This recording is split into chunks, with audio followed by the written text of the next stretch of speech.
Columbia, we are learning more about state lawmakers' plans to spend $2 billion in federal coronavirus money. Our Georgia Godfrey now breaks down those numbers.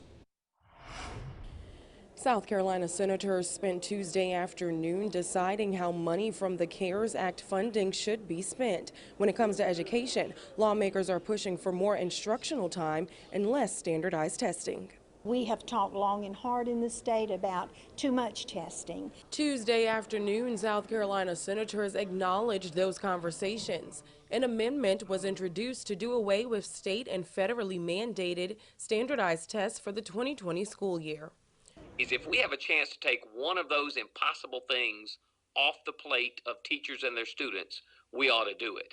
And how on earth, when we know we need every minute of instruction as we can to make up for last year and this year, how can we waste over a month of high-stakes standardized testing? Senators voted in favor of the amendment during the passing of the CARES Act bill, which allocated close to $2 billion in federal aid. $222 million will be spent on education.